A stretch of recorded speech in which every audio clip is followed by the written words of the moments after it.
Okay, so the title is a review of processor advances over the past 30 years and why an outsider's perspective, as Georg already told you.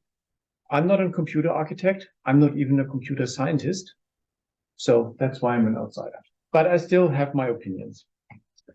Okay, so this is a slide I usually show in my tutorials or in our tutorials, and it illustrates the basic systematic how every computer, every binary computer, and also still every computer today is built. Yeah, so the basic concept is called stored program computer, often is also referred to as von Neumann architecture. But there were several people at that time during Second World War which came out with roughly the same ideas. And so let's call it stored program computer. So as most of you would maybe already know, what makes this design so special is that you can change what you solve or what you compute at runtime. So you can quickly switch between solving different problems. There were computers before, but they were only able to solve one specific problem. So a very common application, for example, was computing ballistic curves on battleships. And there was huge machinery, but they could only do this one thing, yeah, compute ballistic curves for projectiles. And so this was for the first time that you can easily switch and that you could, what we call programming now, that you could program the machine and configure it in a very flexible way what it was doing. How this is achieved is that you have a unified memory, and the memory holds a program code.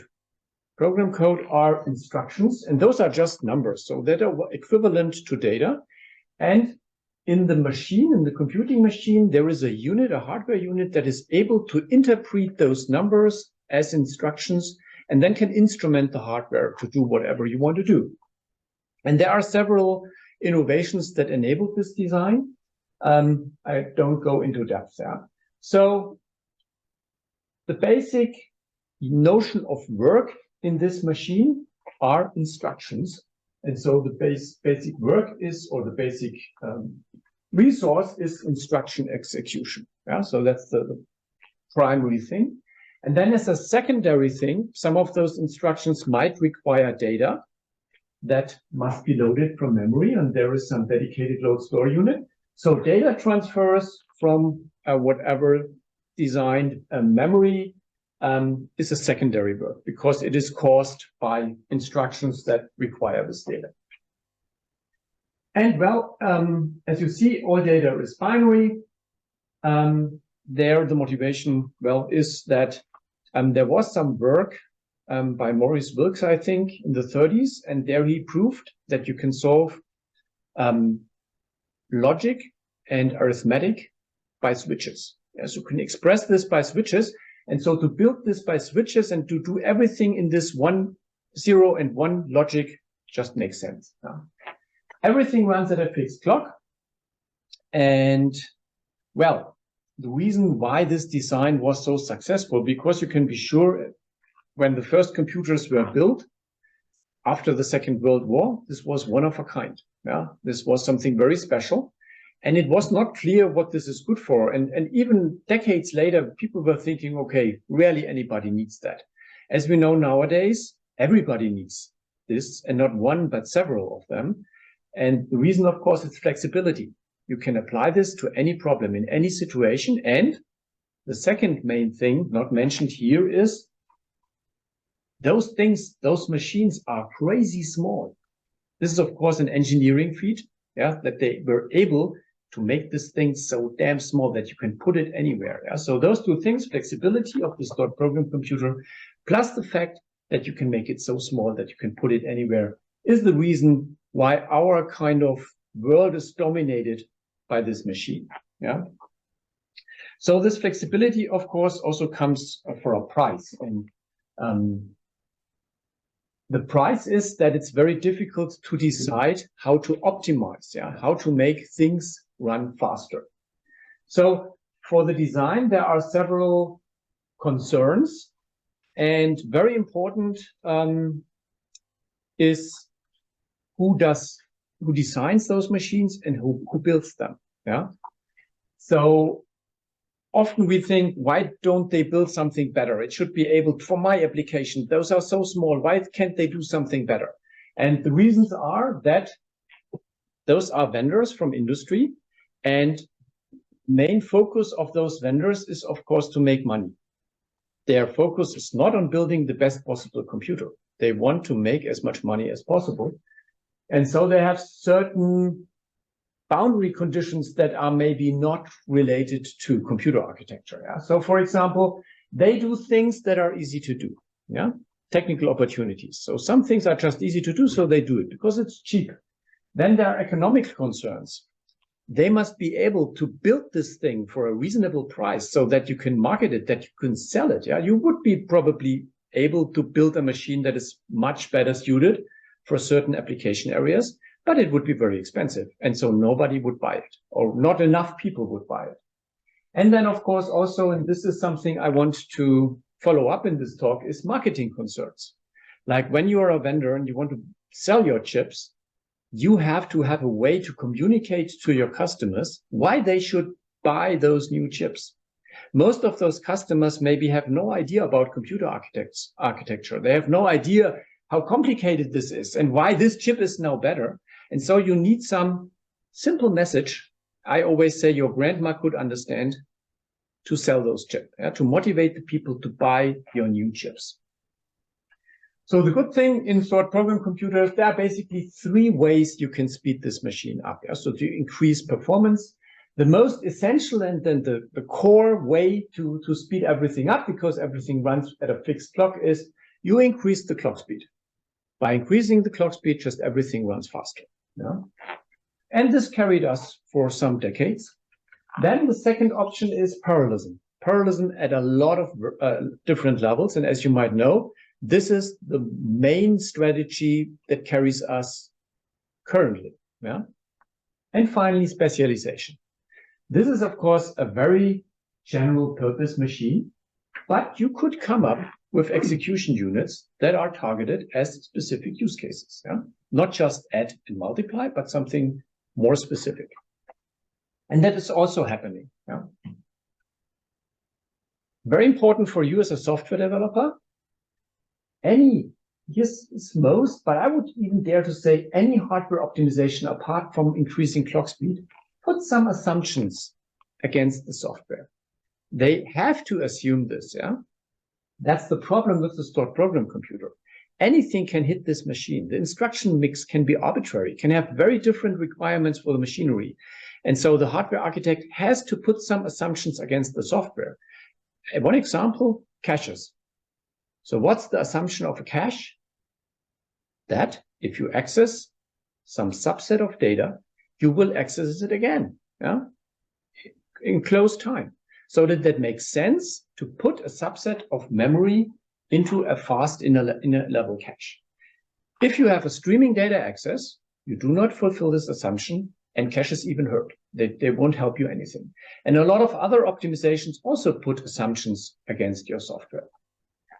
And so this interaction between software and hardware is a big problem, yeah, because different people are developing those. And let's put it that way, it's maybe not as integrated as it should be, also because it's pretty expensive to design new chips and to manufacture them. Yeah? So here, just to give you some ideas, I don't go into depth, but I added this slide. You may know in Erlangen, we have a chair for hardware, software co-design. And that was a big topic, still is a big topic, especially in embedded systems, yeah, that you design the chips and the software together, yeah, so that you design the hardware with the software in mind, and the software also adapts to the hardware in a way. And this just doesn't really work like that. I mean, it works in some cases, yeah, especially when the use case, so the money that's behind this is very big. Like with AI, AI is now such a big topic. Everybody's talking about AI. All the managers, they cannot hurry enough to get rid of their money to buy GPUs. And so, of course, there are now efforts to produce special purpose hardware for this specific domain. That's hardware software co-design. But usually this doesn't happen. And also the whole setup is so stiff and kind of difficult to change because it's so expensive, also with high risk, that it just doesn't happen. Yeah. My personal opinion is I talked a lot to hardware architects. I know some of them that are really developing the chips. I develop software on my own. One problem is for hardware architects, they experience software in a lot of cases as a black box. The software is given to them. And this is enforced by the fact that later when the chips are reviewed, a very small set of benchmarks is taken. This is driven by the fact that I already said there are a lot of different varieties of software, and they might perform very differently for a hardware. So everything is complex, but what the people want is they want to read an article, and in the end they want to read, okay, chip A has 8,232, and this is faster than the old chip, which had 6,530. This is what the people want. And this is what those benchmarks said, like Geekbench is very popular now, or in our domain, spec benchmarks are, or also in industrial settings, spec benchmarks are important.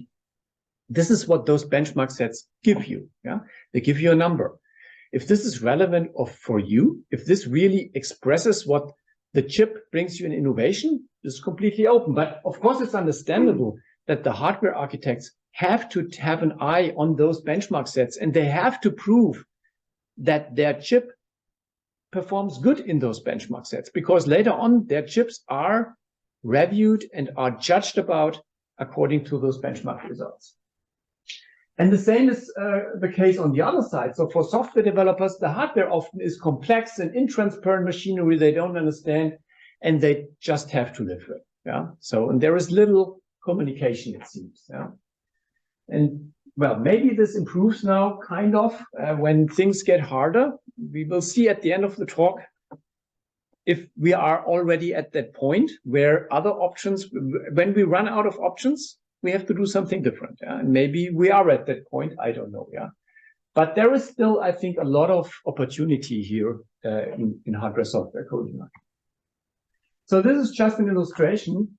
And to give you an idea what hardware architects currently are facing with, and over the talk, we will come to this point. Nowadays, we are mostly limited by power. Yeah.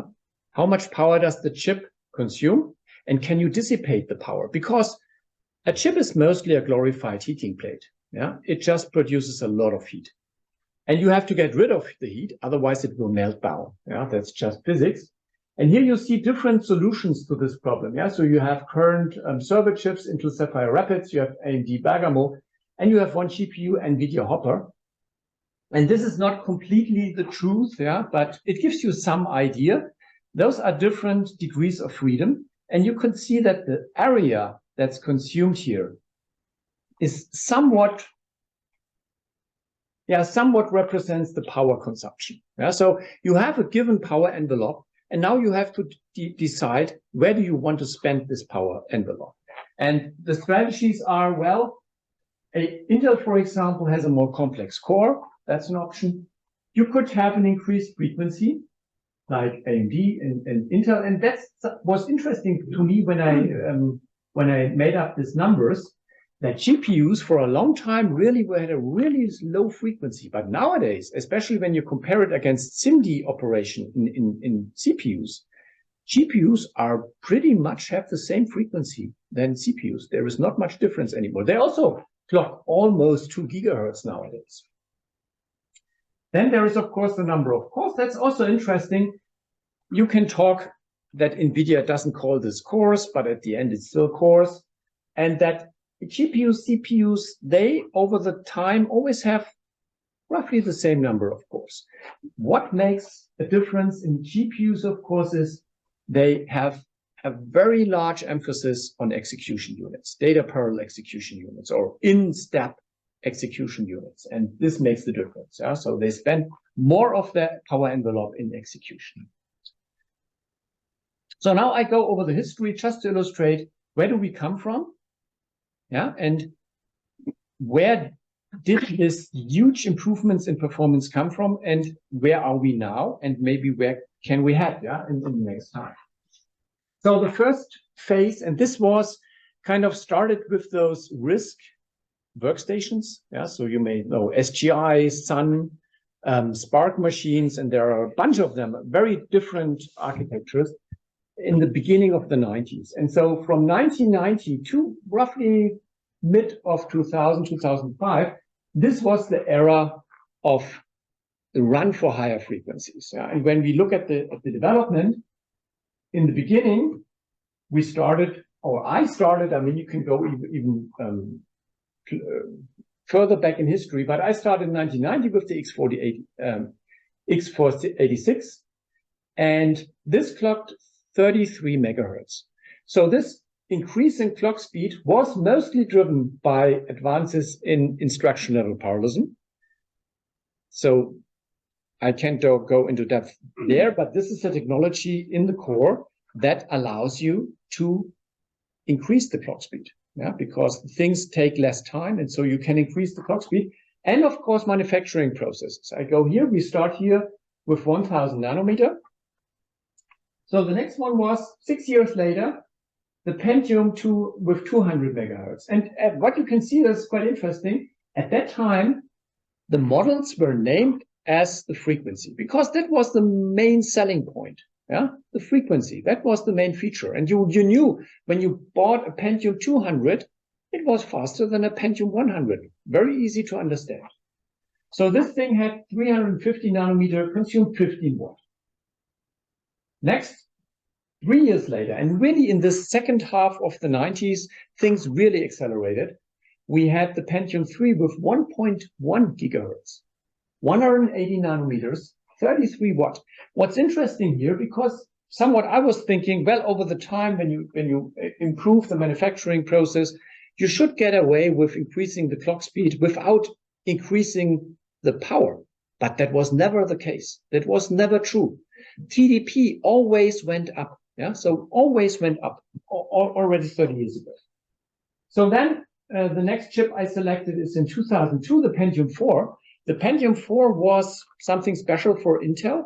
It was an architecture that was specifically designed to reach as high frequencies as possible. The architecture was called NetBurst, was a different computer architecture, a core architecture, and they came up with this mostly to reach higher frequencies.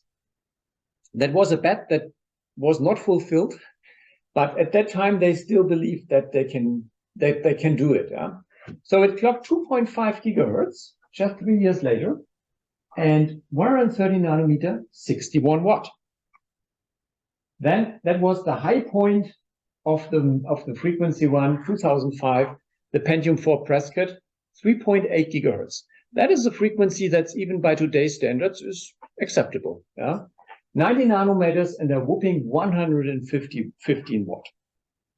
And then at that point, people argued, well, can we go farther? Where does this lead us? Well, this provided us a factor of 115 in just 15 years. That's an incredible achievement. And that's a level of improvement that's completely unknown of in other industries. That's often something people forget. Yeah. And it was simple because you not even had to recompile your code. You took the new process and everything was just faster. Yeah, that was really the heaven. So just to illustrate, the run for frequencies is of course not over. Also, especially in the last 2-3 years, they really managed now also for the desktop chips to increase frequency significantly. There are now, I think, Intel chips you can buy, which run out of the box 5-6 gigahertz. Like here, this one is 4.5 gigahertz. I have one at home, 8 cores, even with maximum load runs 4 gigahertz or almost 5 gigahertz. So 5 gigahertz. So that's impressive. Of course, it also takes 170 watt, but it's air-cooled, so it seems to work. So one thing I want to mention here is in this era also something happened.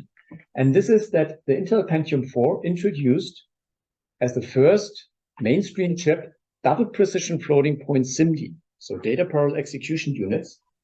That was in 2001, and hyperthreading in 2002. So why is this a big deal? Now, for the first time, you had to change your code to profit from the innovations. Before, either like with frequency increases, you just got the performance, yeah, if you're going to bandwidth limited, but let's put that aside. Or the solution was transparent in a way that if your application met the expectation, you profited automatically, like with ELP. Now here the code needed to change. And in the beginning, this didn't work at all, yeah, because of course, Intel promised, take our compiler, everything will be fine, yeah, don't worry. That was a lie, it didn't work. And in the beginning, nobody used SIMD. I mean, in HPC, it was a topic, but people were starting to inventing solutions, how you could use this in a reasonable way. Yeah? And it was really tough. And with hyperthreading, what was the deal breaker there? Well, up to now, all those chips were a single core. And now for the first time, you needed something parallel to use this, yeah, because hyperthreading means you need to run 2 threads. No application was threaded at that case. Why should it be, yeah, at that time? So now, next era, and this is SIMD, is started in the frequency run and carried us until, I would say, the end of the 20s. That was interestingly introduced already with RISC workstations in the early 90s, but nobody talked about it. But in the mainstream area, x86, it started in 1997 with MMX.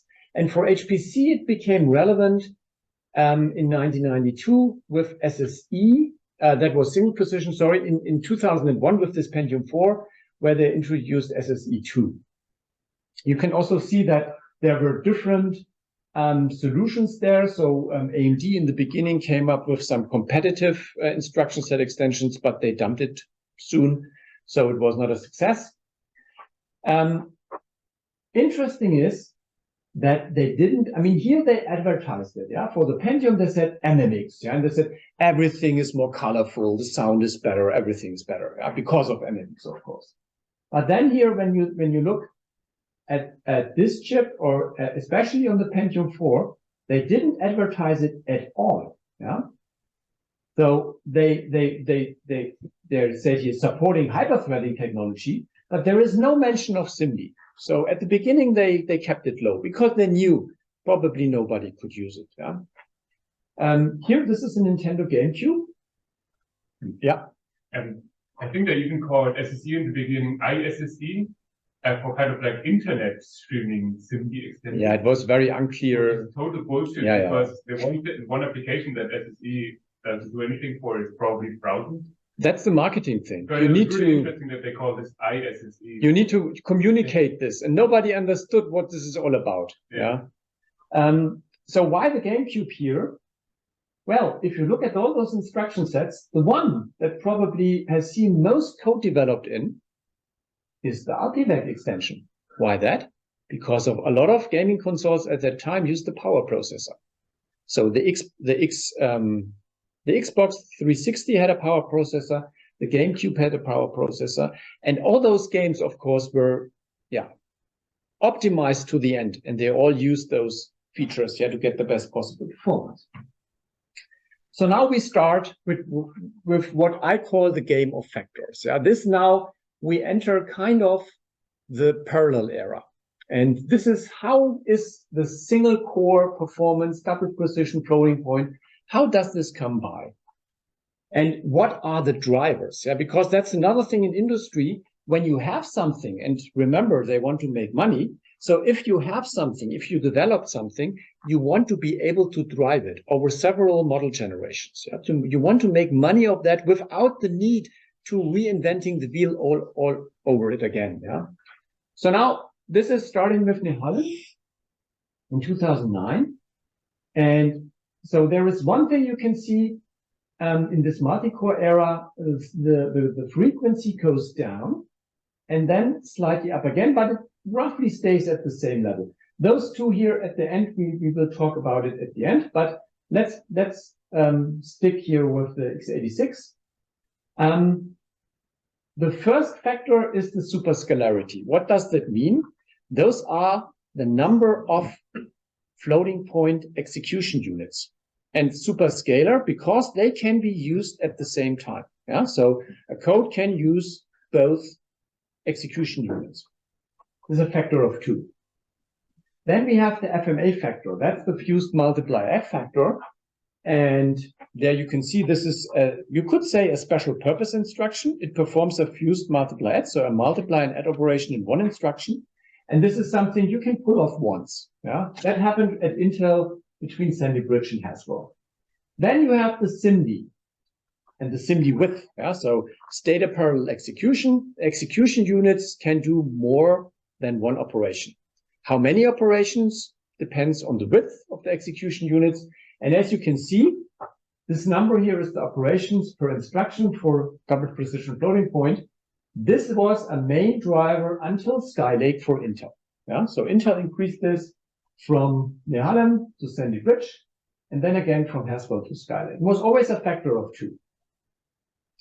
Well, and finally, we have the clock speed. So the main driver here at the core level was SIMD. You have to say was, because since Skylake, this stagnated. Yeah? Now, SIMD width is 64 byte. That's also the width of a cache line. And so Intel kind of doesn't push this further. Yeah? And this is, of course, here the performance per core. And you can see those are pretty healthy improvements. Maybe 2 mentions here at the end. The Power 10. So IBM Power always was targeted at a completely different customer base. Yeah. So they still stuck with 2-way SIMD, so 16 byte wide. And but they are massively superscalar. Yeah. So they have a lot of execution units. And the same applies for Apple Silicon. So you may be aware, Apple for a while now designs their own chips for mobile phones. And they now use this core they designed there and put it in their desktop chips. So they have a system on chip using this core. And it's also one feature, and I come to that at the end. This thing is massively superscalar. So it's only 2-way SIMD, but it has 4 execution units, yeah, compared to 2 for all x86 chips. Okay, so now let's look at the historical development, and this is now really for multi-core. And you see that this year was the run for frequency until the mid of the 2000s. So that's single core. And then here Pentium D 3.6 was the first multi-core chip. What you can see in this plot is the peak bandwidth and the peak flops, the red and the black curve. So black is the bandwidth, red is the flop rate. And please remind, I want to remind you, this is logarithmic scale. This is for the Intel chips. And then starting for the Zen processors, I have the same for the AMD chips. Yeah. So as you can see, there was a very healthy increase in performance. We talked about this in the frequency era. And then you see, starting with multi-core in the beginning, it looked good until Nehalem, but then it leveled off. Yeah. So they couldn't sustain the same frequency, and they couldn't increase the number of cores at the same level to keep up with this performance increases we are used to from the frequency era. So this really leveled off. And the low point for Intel was Cascade Lake, as you might know, around Skylake. They introduced a new interconnect, and they really struggled there. And that's the main, I would say, challenge, how to connect all those cores on those chips. And so in the beginning, one thing I forgot. Again, those increases always come with an increase in TDP. So over this time, the TDP constantly went up, yeah, from 95 watt with Nehalem to nowadays 360, 350 watt. And they're now even talking about 500 watt. Yeah? Seems to be possible. At some time, they told us, we cannot cool this anymore. Things will break down. As we are now today, it's possible. And what happens? The packages get bigger. Yeah. The chips, there are more chips now. And so they are able to cool this with water, with air cooling. So in the beginning, they had a direct connection. Yeah? So for up to Westmere, I think, every core had a direct connection to the shared cache. So no interconnect, direct connect. Of course, a lot of cables, but a lot of wires, but it worked out. Then the next solution was to have a ring bus. And we had a ring bus in Sandy Bridge up to Broadwell, or now let's say Haswell. Well, and the ring bus, you don't need to be an expert computer architect to realize that a ring bus is not really scalable. But I mean, in the beginning, they were thinking maybe, well, it works for now, so let's do it. So the next thing they did is 2 ring buses with some switches between them. So this was done for Haswell and Broadwell. And then they needed something else, and you might know, not mentioned here, there was the Xeon Phi. And in the Xeon Phi, they really pushed the limits for this ring bus, and they really ran into problems. The first Xeon Phi had a bus with, I think, 56 cores or something, and it really didn't work very well. Yeah. And so they knew they needed something different, and so they came up with a mesh, where you have a mesh topology, where the cores are interconnected, messages have to hop from core to core. And this was kind of, Intel hoped for that this will carry them to some very high core counts. And we don't know details. In Skylake, everything looked good. Yeah, Skylake was a good chip. It was ahead of the competition in terms of energy efficiency, in terms of performance. But after Skylake, they didn't manage to get the next manufacturing process to work. Going to 10 nanometers, they completely failed. They had to delay the next product again and again, and they messed up several times. So Cascade Lake is more or less a Skylake rebranded. And only with Ice Lake, there was some improvement, but it was still not great. Now, Sapphire Rapids is the first chip where they keep up again. Yeah? And you can see AMD tried something else, and this is called chiplets. So what is a chiplet? Chiplet is you scale out not by having one monolithical chip with more cores, but you have smaller chips and you scale out the chips. Yeah, so you have 8 cores per chiplet in the case of AMD, and you just put more chips on the package. Yeah. In the beginning, Intel was making fun of AMD. They can do better. Yeah, so they are not able to do some big boy monolithical chip. That's not politically correct. I'm aware of that. But well, at the end for AMD, it turned out that this was the right decision. This is what is successful and what works. And the other solution, the mesh, doesn't work. And so now Intel, with Sapphire Rapids, also now switched to those chiplets. And very interestingly, with Skylake, they still told us, yeah, well, you know, we are the good guys. We can do it in the monolithical chips and we will scale out. And now they have something like that. Does anybody know what this is? It's an Intel Ponte Vecchio GPU. It has 100 billion transistors across what Intel, of course, doesn't call this chiplets. That would be lame. They call it tiles. 47 tiles, different chips manufactured in 5 different process nodes. That's crazy. I'm pretty sure they don't make any money with that, independent of how much money they charge for that. Yeah. And I'm also sure that a lot of those will not work. Yeah, because it's just damn complicated. Yeah. The reason why they came up with that is they panic because they didn't have a competitive GPU, and everybody buys GPUs now. And so they looked in their repertoire, what can we do? We need a GPU on the same level. And this is Frankenstein's monster. They really put together everything, glued it together, yeah, and hope that it works. Yeah, we will see. So chiplets save the day for multi-core, yeah. And what we didn't think for a while, we were thinking, oh, this multi-core doesn't develop as promised. Yeah, they for a long time they just were not able to increase the core count to a degree that was necessary to have the same improvements in performance. But now with chiplets, we are there. Now we can really push it. So with AMD chiplets, they have some special thing. They have compute chiplets. Those are usually produced in the high-end process node. And then they have some I/O chip, which is produced in a coarser node, which makes sense because you have a lot of wires there, and the the components there don't scale, yeah, to the high-end manufacturing process. And again, what I already mentioned, well, they really stay with those 8 cores. So they push this. They have this design with 8 cores, and now they scale out. Yeah? With Naples, we have 4 of those chiplets. Then with Rome, they were able to put 8 on them. They get smaller and smaller because, well, they go down with the manufacturing process. And with Milan, they still have 8. This was kind of a mediocre increase. And now with Genoa, they have 12. Bergamo is not really a new architecture. It's the same core as Genoa. They just, here you see, this is Genoa. Yeah. And Bergamo, they just squeeze in 2 chiplets on each side in there. Yeah.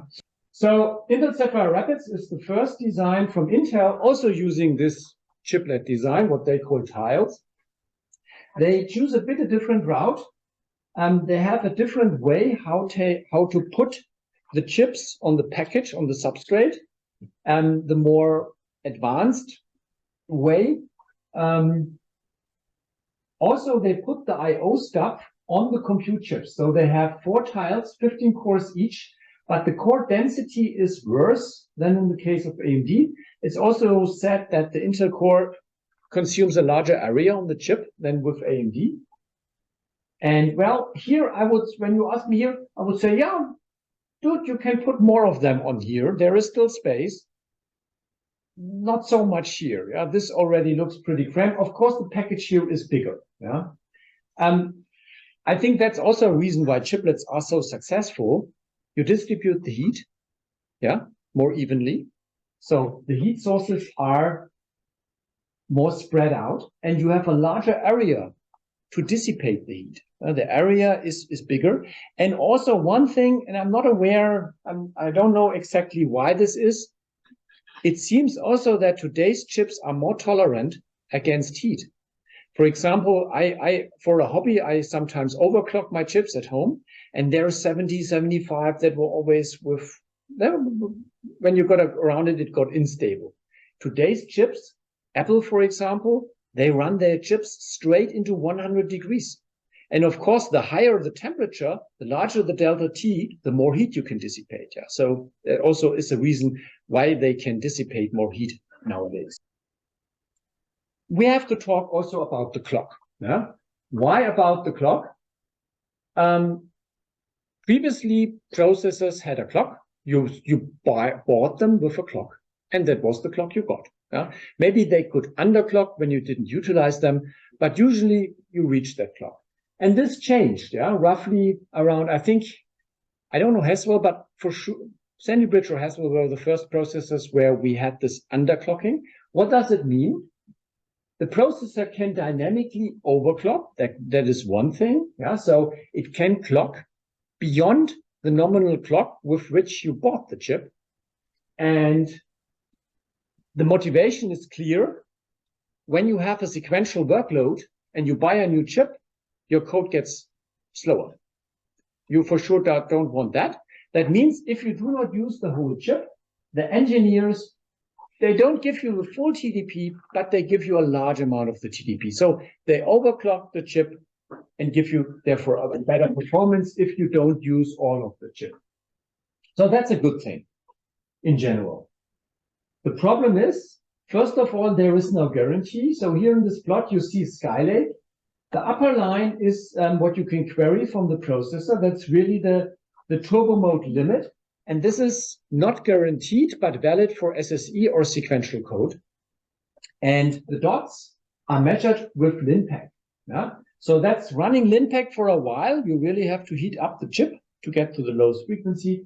And then that's the frequency measured with high performance monitoring. So this chip has a base clock of 2.4. And as you can see, starting with around, well, let's say 12, 13 cores, the chip underclocks, and you can't do anything about that. This means if you use AVX512, if you use the most effective units on the chip, obviously it gets so hot that the chip has to underclock. How much does it underclock? To roughly 1.8. And it's interesting, I did this test On Skylake, Cascade Lake, Ice Lake, Sapphire Rapids, it's always around 1.8 gigahertz. It's independent of the base clock. It's independent of the processor generation. Maybe this is just out of luck or I don't know, but this is what I measured. At that time, they also had some special documents, some processor addendum. They didn't advertise that. It's difficult to find. They have some table where they document what's the minimal guaranteed, what they call AVX512 base frequency. And for the Skylake, this was 1.6 gigahertz. This means you cannot complain if your chip goes down to 1.6 gigahertz. Fortunately, I didn't see any chip that really underclocks that far, but in general, it could. So what does that mean for you as a customer? I have no idea why Intel even puts a frequency on their chips, because it's meaningless. You will never see this frequency. You even will have higher frequency or lower frequency. So the base clock is completely meaningless. Yeah? That's a bit different for AMD. In AMD, of course, also the clock will be lower when you utilize SIMD, but the frequency they put on the box, so the base frequency, is never surpassed. They always stay at this base frequency. So there the frequency has a meaning. And for you as a customer, what is bad also there is when you buy the chip, you don't know what you get. You could end up with something like 2 gigahertz. If you are unlucky, you could have 1.6. And this is really a bad situation. Yeah? So I really think that was a bad way to deal with this fact, that they have to manage the energy consumption. So now I left something away in the previous plot. In the previous plot, the performance was just a product of frequency and core count.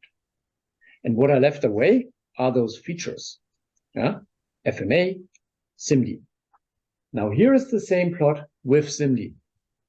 And there you see it completely changes the picture.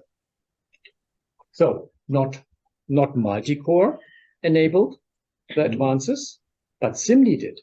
SIMD enabled Intel to maintain not exactly, but roughly the same increase in performance until Skylake. You might ask, okay, now you told us all this frequency hackmack. How did you do that? I choose a frequency there, which I measured with a hot benchmark. So I measured the SIMD frequency, and this frequency I choose here, not the base frequency. So SIMD was, at least for Intel, the kind of salvager. So this enabled them to roughly provide the increases in performance people were used to from the frequency era. The problem is, starting with Skylake, in Skylake everything still looked good. You see, Skylake is still a lot better than Naples. Naples was the first chiplet design. But then Rome came, and Rome already surpassed Cascade Lake, because Cascade Lake they didn't have a new chip, to put it straight. So, they couldn't provide anything there. And there are interviews with AMD where they said, well, we were really disappointed. Or what means not disappointed, surprised. Surprised that Intel was not there. We prepared the best we could do with Rome, and then Intel has nothing. So they really messed up. Milan was a pretty mediocre improvement for AMD, but well, also Intel doesn't improve much. And then, of course, Genoa now provides you again doubling in core count. And the next architecture also will have a doubling in core count. And you have to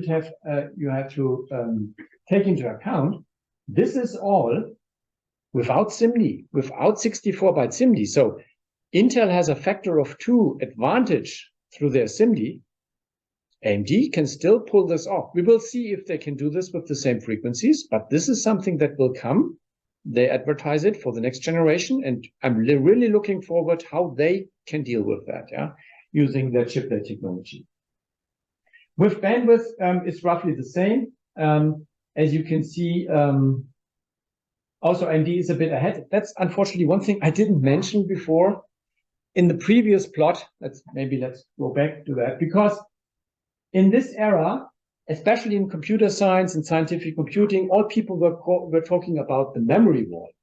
So the argumentation was that for numerical codes, bandwidth is all that matters. And so all those improvements are for nothing, yeah, because we need bandwidth and they don't give us bandwidth. As you can see, this is not true, yeah. So when you just take the raw sequential performance, the memory bandwidth really over the decades increased at the same speed than the floating point throughput, yeah.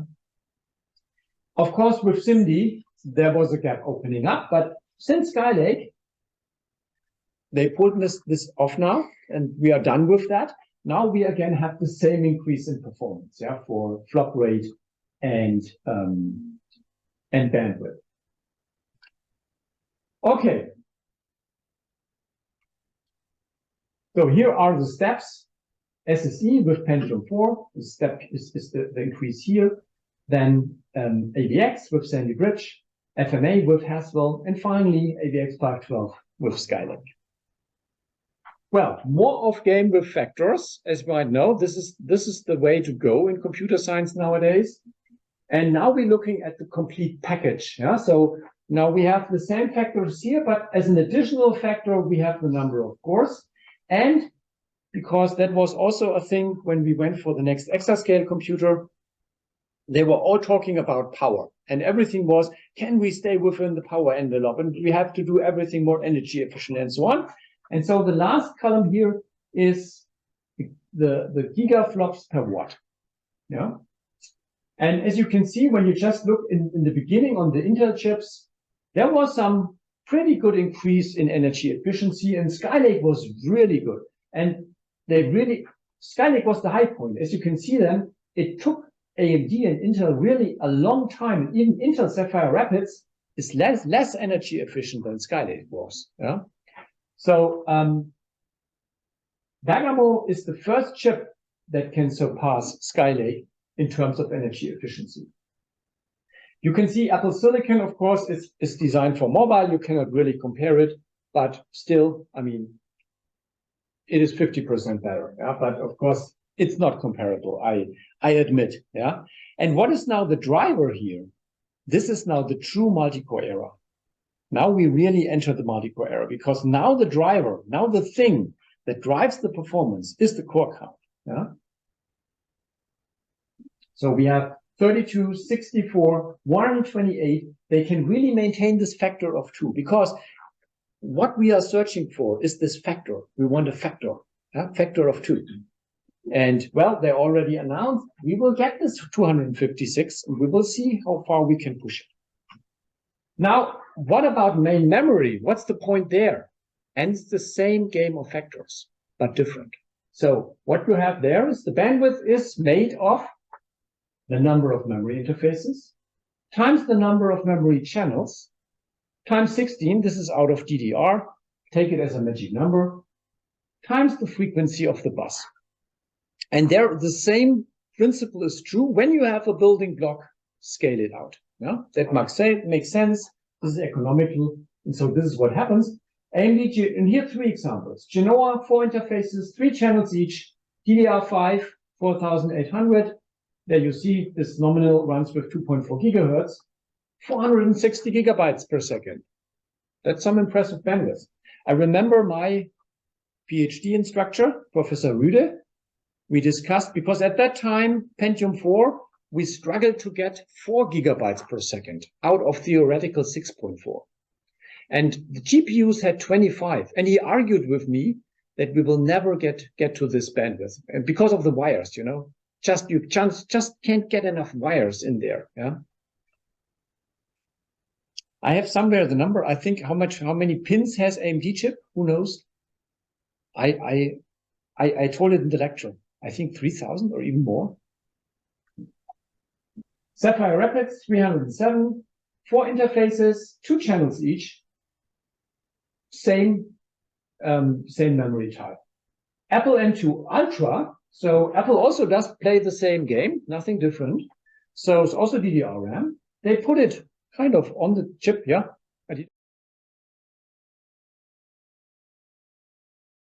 And because I mixed in this double data rate. In DDR, you have a factor of 2.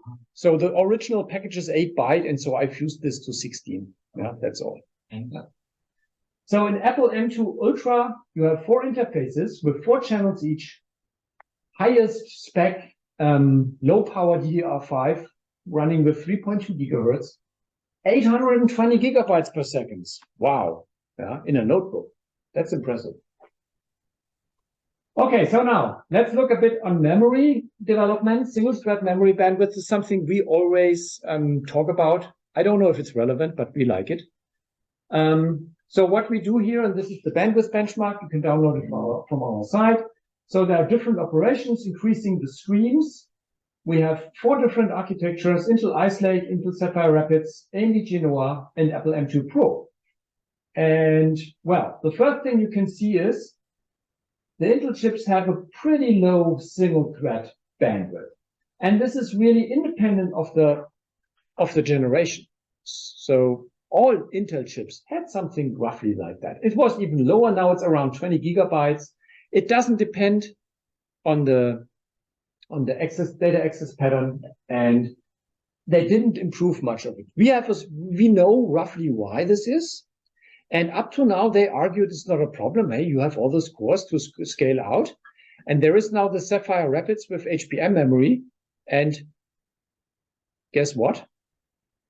It cannot reach its peak memory bandwidth because it has such a low single core bandwidth that it has not enough cores to saturate this HBM memory.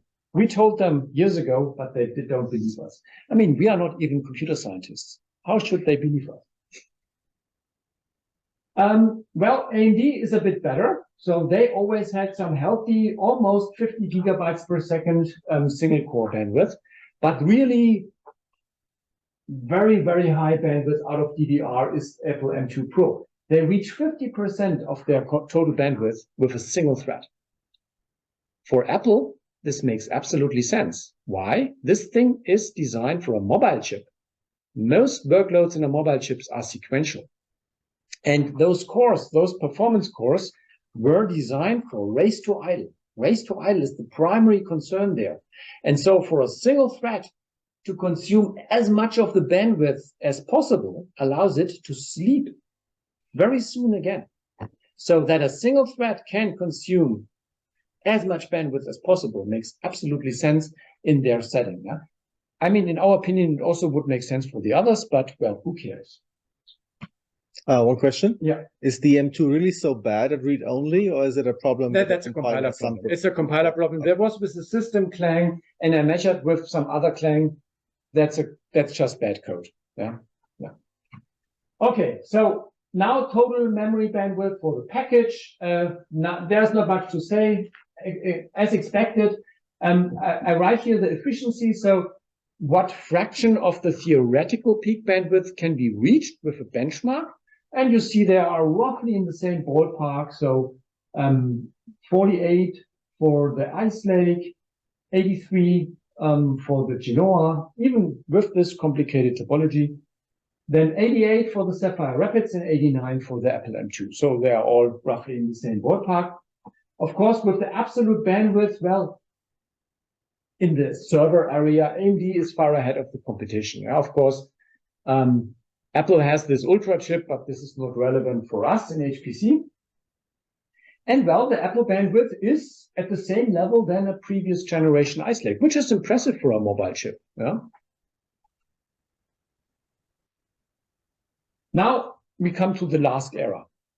So as we all know, when you look at the top 500, all the systems use accelerators. And why is that? Because that's the only technology that allows us to scale to this for so long wanted exascale level within this projected power envelope. So some years ago, I'm not sure how long ago it was, they always said, we have to reach that by 2020 within 20 megawatt. That was the target. Yeah. And they always then, they discussed, how could we reach it? We have to squeeze everything and so on. Yeah. And as it turns out, GPUs came to the rescue. And well, Of course, this is also a stored program computer. It's nothing else, but it just puts more emphasis on execution, which is good for performance. I put here the green ones are the NVIDIA chips, Pascal, Volta, Ampere, and Hopper. The red ones are CDNA 1 and 2 are the AMD chips. And here the last one is Ponte Vecchio, yeah, so the Frankenstein one. Let's focus on gigaflops per watt. And there you can see the GPUs reach energy efficiencies that are completely out of reach for CPUs, yeah. Especially the AMD one, and there's a reason why the top machines all use AMD GPUs, 85 gigaflops per watt. Here, the Hopper system kind of doesn't look too good. One has to mention, and Dominic can add to that, in real applications, there is more than raw performance. And most real codes that run on GPUs, and they run well on GPUs nowadays, perform better on Hopper than on the AMD architecture. Yeah, but purely LinPack, that's pretty impressive. So how do they generate their performance? And here again, I try to stay in the same systematic. So I have SIMD, FMA, superscalar, and cores. And you see that at the same time, both SIMD width and cores is what is pushed. Yeah. So for the AMD chip, what is special is AMD was used to scale out chips. So those are actually 2 chips, yeah, on this GPU. Frequency also, you see, interestingly here, frequency increases. So they increase everything. Yeah? This is also a reason why they are so competitive. And so with Hopper, they almost have 2 gigahertz. Yeah? Of course, 700 watt, that sounds bad, but with a very, very impressive performance. Ponte Vecchio is also, I guess that the managers put out there, build us something that's on the same level as the AMD chip, whatever it costs. And the thing is, you see that the design decision here is very different. So SIMD width is only 16. That's 1 kilobit width. Why is that? Because they didn't have a high performance GPU core. They had the core they used in their integrated GPUs. And guess what? They used this core and scaled it out. Yeah, just put a lot of them in there until you reach this performance. We will see if this thing works for anything real. So this is what is driven. And well, this performance, there are special purpose execution units, namely tensor cores. And if you can use them, there are even more special purpose than a GPU is already. Then you may double this performance and reach really efficiencies that are very, very impressive. Yeah? So this means accelerators is what enables us in HPC to build the systems we have nowadays, to reach this level of performance. Yeah? Now about specialized execution engines. Well, we already have a lot of special purpose components. Yeah? There are special purpose instructions in standard GPUs, in CPUs, I mean. So, for example, for graphics, for cryptography. Then there are, of course, complete system on chip designs and execution engines. Yeah? Like in a system on a chip, you might have not instructions, but a complete execution engine, a separate thing consuming its own instruction set. Yeah, that's in the same design, like a special purpose core. Yeah. Examples are the Apple Neural Engine, and then the media engine for video transcoding, NVIDIA Tensor Cores, of course, and Power 10 also has some matrix multiply engine. And then there are, of course, also standalone special purpose chips nowadays for AI, for autonomous driving, for crypto. Prominent examples are the Google TPU, that's a Tensor, also AI chip, ARM MLP, and then Tesla has some special purpose chip they designed on their own specifically for autonomous driving. Now I want, last but not least, have a look at on the Apple Silicon processor architecture, because I think it gives us a bit, or the other vendors, a bit of a push that maybe you can think, you can do things, yeah? You said you can't, yeah, before. So Apple started in 2012 to develop their own chip designs, specifically for their mobile phones. And they were in a very special position because they had the complete stack under their full control. From the hardware over the operating system, all the libraries, the applications, everything, the compiler, they have everything in-house. So they could do this hardware, software co-design we were talking about. So they had a lot more freedom in chip design. And what is even more important, they didn't need to explain to anybody why they did things. It only needed to work at the end. Yeah? As long as it worked, as long as the system performance was good, they didn't need to explain anything. The result is some unique design decisions, which the other vendors in x86 did not choose. And I hope they think about this. Yeah? And maybe this will also change things in x86. So specifically, they focus on instruction level parallelism, and they have, at least compared to x86, extreme levels of superscalar execution. So they really went all in on instruction level parallelism. And the motivation was, or why people think they did that, is a lot of stuff that's running on a mobile phone is web technologies, JavaScript code, and it's this kind of stuff. And there, SIMD is not an option. So, but instruction level parallelism can be an option. And obviously they did tests, and you will see later in benchmarks that Apple is specifically for complex codes performs very, very well. Then they have a very capable memory hierarchy, very large low latency caches, much larger than anything Intel provides in their server chips. And this is for a smartphone chip. Yeah? That's really surprising, I would say. And with memory bandwidth that was completely unseen before in desktop chips. Yeah? And of course, this is a system on chip design. So it's a very capable integrated GPU. Okay, that's nothing new. But they also have some multiple special purpose hardware for machine learning, for video transcoding, and so on. Yeah? So this mobile phone chip was then used, this core was then used since 2020, also in Apple desktop devices. So they created an alternative system on a chip using the same core as in the mobile phone, but of course having more of them. Yeah?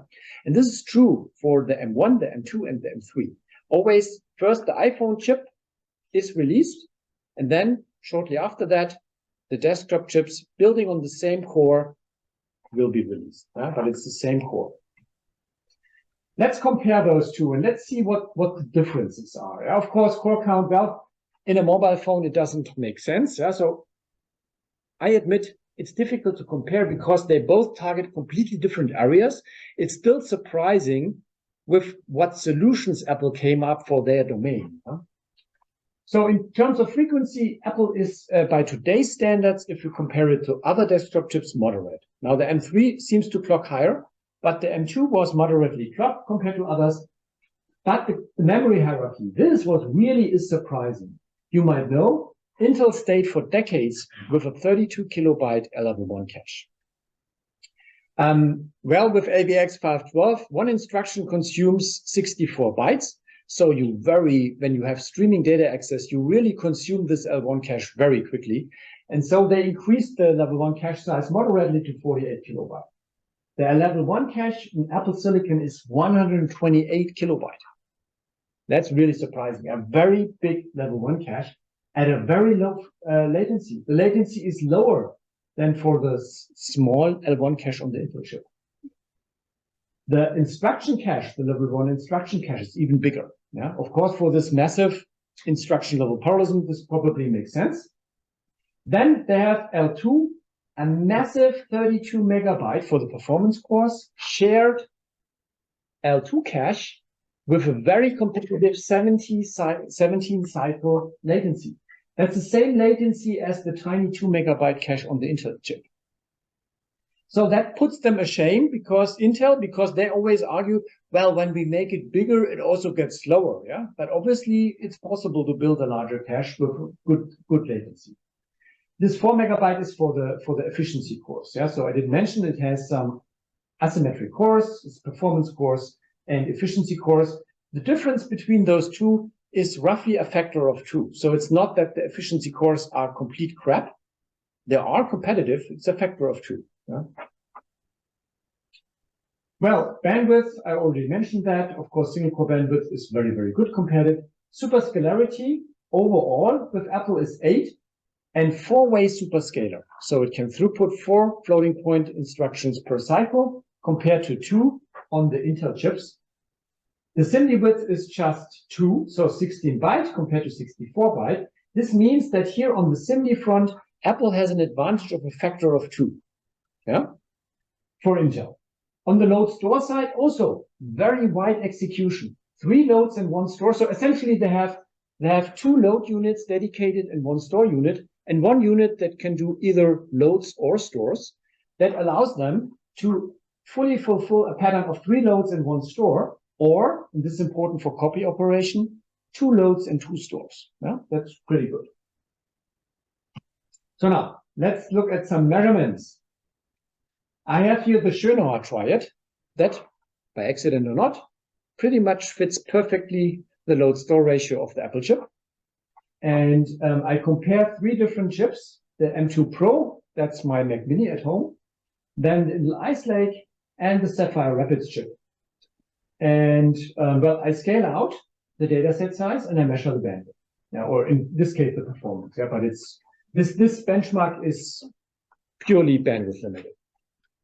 So first look at the Intel chips. The blue ones here, those are the sequential ones. Yeah, so no vectorization. And you can see that Ice Lake and Sapphire Rapids are almost the same. The level 3 cache, the Sapphire Rapids is slightly worse. It's in a very low, I mean, the last level cache really doesn't produce any bandwidth. Sequential, I have to say. So keep that in mind, it's sequential. But the Sapphire Rapids has a very large, I think 105 megabyte last level cache, but it's slower than the Ice Lake cache. Then we have the AVX 512 versions, yeah? So the bright green is the Ice Lake and the dark green is the Sapphire Rapids. And now this is surprising, yeah? Why is there such a big difference here in the level 1 cache? And this is what you could call a performance bug with Ice Lake.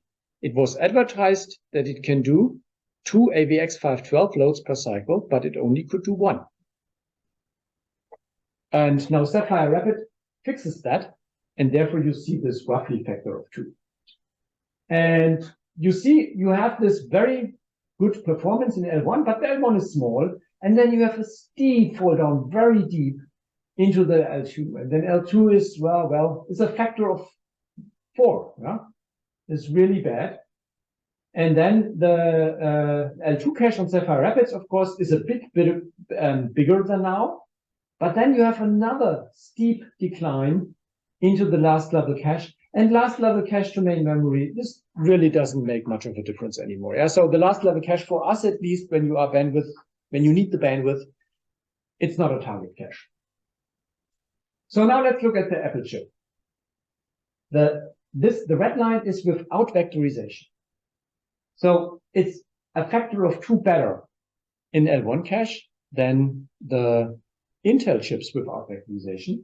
And there is a step down into L2 cache. Of course, you can see the large L1 cache. So it surpasses, it's in a certain range. It's even faster than the Intel chip with AVX.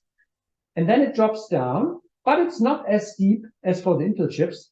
And then this level here, starting at around 200 kilobytes, it stays at that to infinity. There is no drop from the last level cache to main memory. Sequential, remember that. And finally, but of course, it's way above everything the Intel chips could offer. Yeah. So starting here with larger sizes, 1, 2, 3 megabytes, a factor of 2 roughly. Finally, Apple M2 with Neon, with SIMD. It's as expected, a factor of 2, a bit more. I don't know exactly why. Then you drop out. But you drop out really, so in this area, really, performance is still much better than on Intel. And then you stay on a very high level. So it's by far in the cache, sequentially, the fastest chip here in this comparison. And of course, starting when you drop out of the last level cache, or when Intel drops out of their L2 cache, there is no competition. Yeah? So Apple is by far better. And this design, in my opinion, would also be very good for HPC workloads. Yeah? Then I did some application benchmarks. It's all sequential, yeah? So keep that in mind. Yeah. One thing is MD-Bench. That's a molecular dynamics proxy app, you could call it. That's a standard Valley list solver, Leonard Jones potential, like MiniMD. And I compared again Ice Lake, Sapphire Rapids, and the M2 Pro. And this is the overall time, just the force kernel and the neighbor list. And this is the performance. So comparing the Sapphire Rapids, it gives some decent, yeah, well, decent is said too much, but it's a bit better than the Ice Lake. The fastest of all is the M2 Pro. But now comes the surprising thing. The force kernel is actually faster in Sapphire Rapids. I would have expected it's much faster because Sapphire Rapids has this factor of 2 improvement. And I was also surprised, I didn't look at the instruction code. This molecular dynamics kernel is pretty demanding for implementing it in SIMD. And I wonder how this can be done in Neon, yeah? Because with AVX 512, you may know, AVX 512 is a very capable instruction set architecture. And I was surprised that with 16-byte SIMD Neon, this works so competitive. Yeah. Where the M2 Pro really gains against Intel chips is the neighbor list, where you recompute the neighbor list. And the neighbor list is it's not overly complex, but it has a lot of control flow.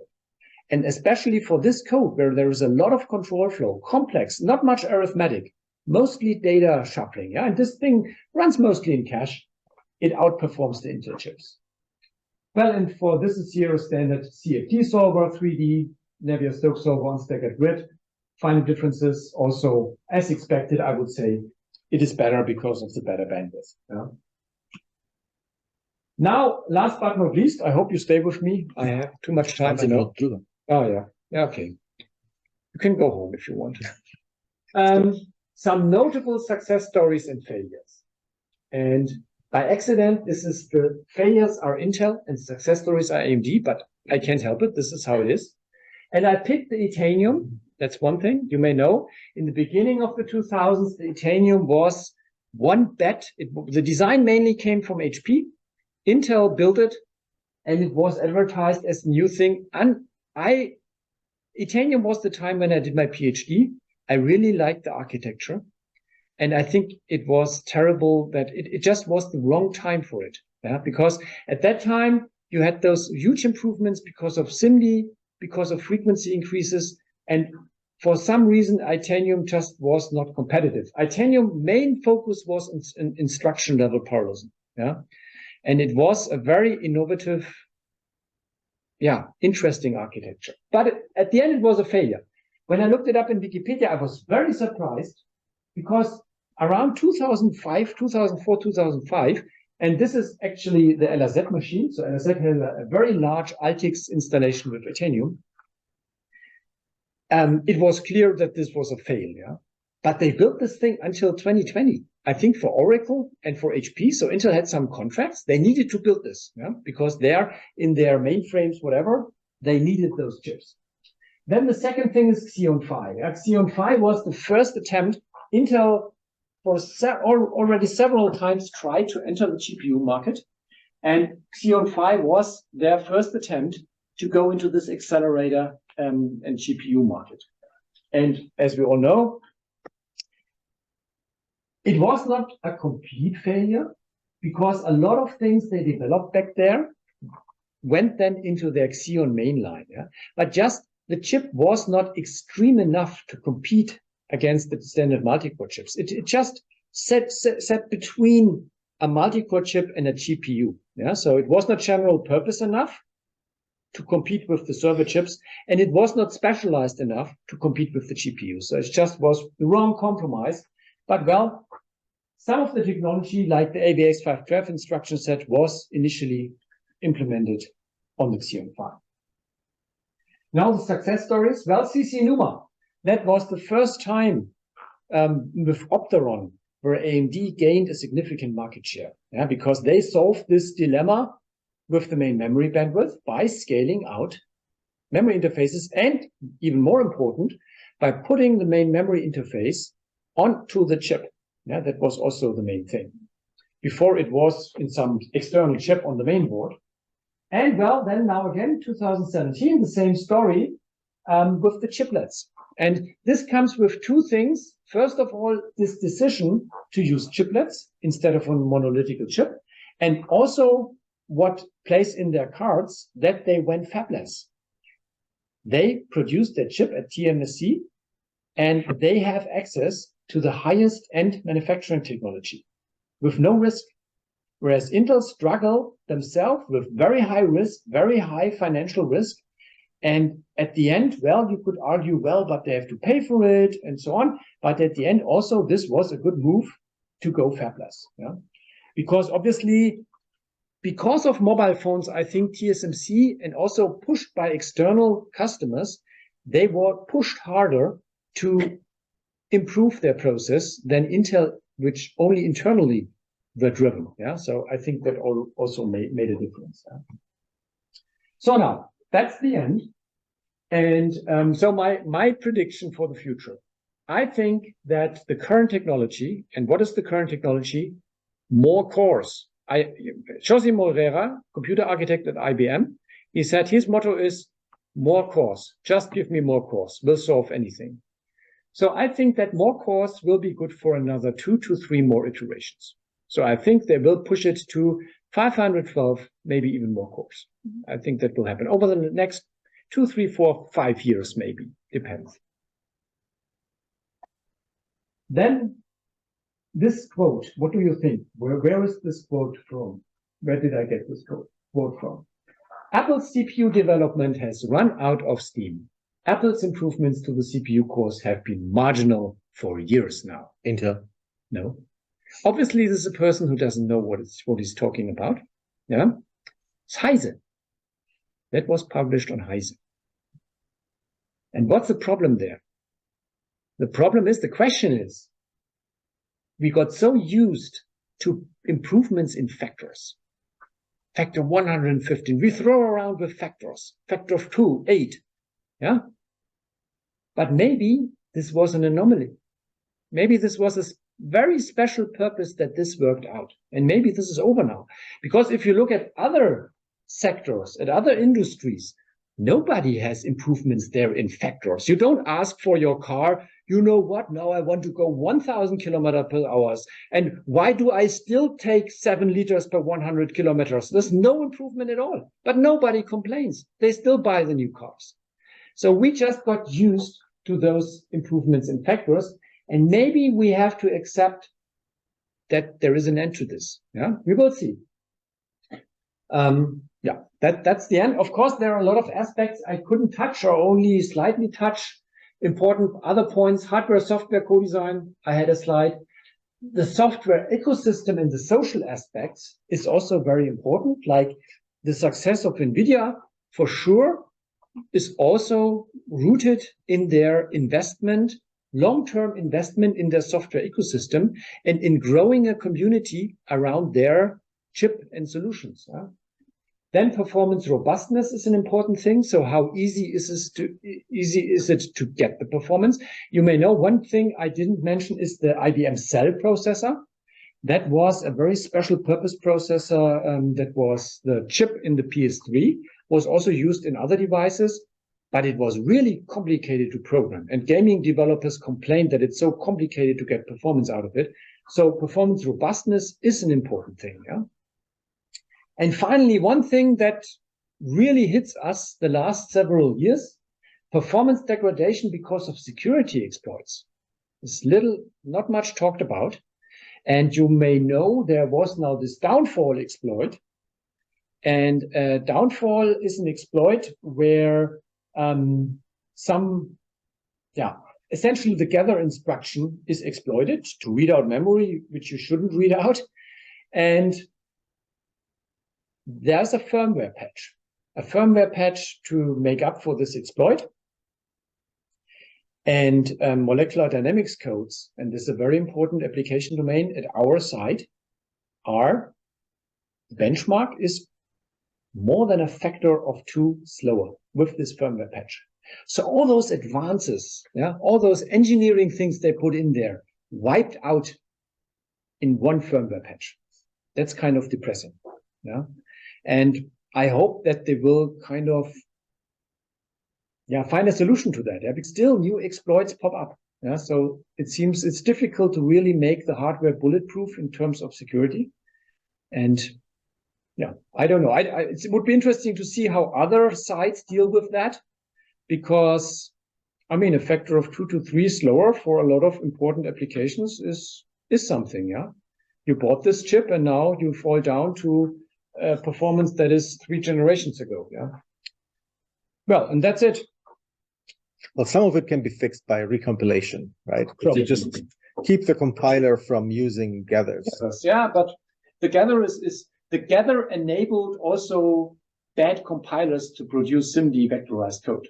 So not any compiler will be able to do that without gathers, because it's complicated for the code generation part. How is it possible that the memory bandwidth was able to scale as the peak performance of the GPUs? I mean, there you don't have, I mean, okay, you have the channels and the interfaces, but you don't have now 100 cores or so that multiplies. Yeah, but I showed you the product. It's the same strategy. You increase the frequency, you increase the number of channels, you increase the number of memory interfaces.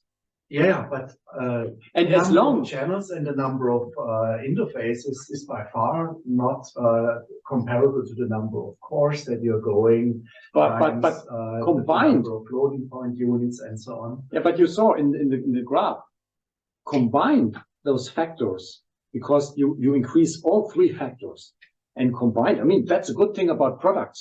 Big numbers come out of it. So combined, it's still an increase that's at the same, roughly at the same level than for the throughput. I agree that the limit is, and this is what Professor Rüde already said to me, is getting the wires out to the DIMMs. But as you know, with Apple chips, you already have the memory on the package, or even with the chip. And with high bandwidth memory, you have the same thing. So there are now technologies there, of course, for a price, that you cannot exchange the memory anymore, and also you cannot upgrade it. But at some point, I guess that all chips will put their memory on the package. You buy it with a fixed memory capacity and you're done. And then you can get rid also of this wire problem. But I don't see why it shouldn't scale to the same degree. Yeah, no, why it has scaled up to now. I mean, talking now about looking at the graph over 3 decades. Yeah, because they have no, this. I mean, with the frequency, it's about the same improvement like for the CPU clock, I would say. Yeah, but constant over the decades, constant. Yeah, but it's also over now with being at the 3 gigahertz, something like that. Sure. But then you have just the number of with the interfaces and the channels, and that was a product maybe 12, not more. But on the CPU side, you had a number of cores, you have the number of floating point units, the SIMD. That's a much larger factor. So still, there's something else must also have happened that you don't keep. I mean, with the memory bandwidth on a similar scale. No, can you show the graph again? There is no other thing. The one with SIMD and FMA. Because the memory is not keeping up if you look at all the features. This is with SIMD, and of course there a gap opens, But if you take away SIMD, you have to be careful. Yeah, of course, But I don't see. I mean, still the memory bandwidth had very healthy improvements over the last time, and I don't see why this can go on. You can increase the bus width. You can make a single channel wider. That's also an option that's still open. But I think there are still a lot of options. You can increase the number of channels. I mean, you can see Apple reaches 800 gigabytes just by scaling out. And I don't Also- see why the others shouldn't scale out. So, I mean, you see exactly in your CD core area where mainly the frequency scales, then the memory really keeps up with the same. Exactly, yeah. But now on a logarithmic scale, you're not keeping up with the factors that you can do within your CPU. Yeah, but we are now here in this era, and there it almost matches. Yeah. And here, the fact that a gap opened up was because of those jumps here. But this is over now. The jumps are over. They cannot pull this anymore. They are done with SIMD. And so you see here now, we are roughly at the same level. And for a vendor, it makes sense because I think people are aware now also with benchmarks that bandwidth is important. And you saw the fact that Apple, who doesn't need to explain anything, put so much bandwidth in their chip, just demonstrates that also for web applications, it's obviously very important. Yeah. So architects are aware of it, and I think they will build something that makes sense. Yeah. It's also interesting if you put the GPUs on this graph. NVIDIA also has managed over the last few generations to keep the machine balance quite constant. Yeah. It doesn't really decrease. Yeah, well, because I don't think the applications did change much. Yeah. And one thing people often forget, a processor is a compromise. It has to serve a lot of different applications with probably different demands. Yeah? Some applications might be bandwidth limited, others not. And so you have to find the best possible optimized. So in the mix that you provide a healthy improvement.